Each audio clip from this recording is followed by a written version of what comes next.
này bao chốt ní cứ bằng hang pì bà sa ông cô vọt bọc mai giờ á bông nè pê đài bồn lư bè tận ria nè pê bạc láng cứ tranh bỏ bìa nè pê ngày láng cứ tranh chỉ bỏ bạc vậy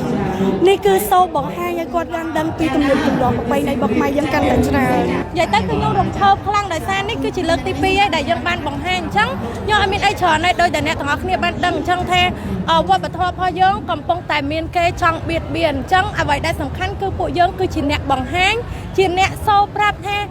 យើងអត់ខ្លាចក្នុងការបង្ហាញទៅកាន់អ្នកទាំងអស់គ្នាព្រោះវាគឺជារបស់ប្រទេសកម្ពុជាខ្ញុំអញ្ចឹងពួកខ្ញុំអត់មានអីដែលត្រូវតែខ្លាចថានេះហេអញ្ចឹងដែលពាក្យដែលគេនិយាយពាក្យមួយម៉ាត់ថាមាសសុទ្ធគឺអត់ខ្លាចភ្លើងឯដល់ឥឡូវគឺខ្ញុំតែងខ្លួនពាក្យថាមាសអញ្ចឹងបានន័យថាពន្លឺ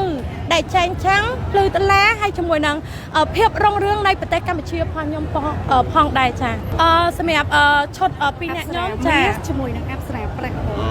អប្សរាមាសអប្សរាប្រាក់អញ្ចឹងឯងចាមកឥឡូវសួរថាតើពិបាកទេនៅពេលដែលតុបតែងមានការបាញ់ឆ្នាំបាញ់អីអញ្ចឹងណាសម្រាប់ខ្ញុំយើងមានអារម្មណ៍ថាវាពិបាកប៉ុន្តែយើងគួរតែធ្វើព្រោះអីគេអាហ្នឹងវាអានេះវាតិចតួចខ្លាំងមែនតើសម្រាប់យើងដែលគ្រាន់តែបង្ហាញទៅកាន់គេឲ្យគេបានស្គាល់ឲ្យកាន់តែច្រើនអញ្ចឹងណាបងប៉ុន្តែគាត់ជាអ្នកបង្កើតនៅវត្តធម៌ប្រពៃណីហ្នឹងគឺគាត់ពិតជាពិបាកជាងយើងទៀតអស់មិនដែរសម្រាប់ការស្លៀកពាក់កាយពិបាកខ្លាំងទេវាអាចនឹងរៀងពិបាកប៉ុន្តែសប្បាយចិត្តក្នុងការបង្ហាញឲ្យបងទាំងអស់គ្នាបានឃើញដោយសារអ្នកខ្លះក៏បានតុបតែងខ្លួនស្អាតបានទៅពេលដែលយើងរៀបចំខ្លួនអញ្ចឹងអាចថាជាការលះបង់មួយដែរចាហើយសម្រាប់ឈុតហ្នឹងវាមានអារម្មណ៍ថារៀងស្អិតបងយើងអត់អាចអង្គុយបានយើងអត់អាចប៉ះអីបានទេប៉ុន្តែពួកខ្ញុំនៅតែសម្រាប់ចិត្តមួយគឺក្នុងការធ្វើគឺក្នុងការក្រុមឈុតមួយនេះព្រោះខ្ញុំគាត់ថាវាគឺជាប្រពៃណីផងខ្មែរយើងគឺជាវប្បធម៌របស់យើងអញ្ចឹងយើងក្នុងនាមជាកូនខ្មែរទាំងអស់គ្នាគួរតែថែរក្សាវប្បធម៌ប្រពៃណីរបស់យើងឲ្យបានល្អគង់វង្សចា៎សម្រាប់ខ្ញុំ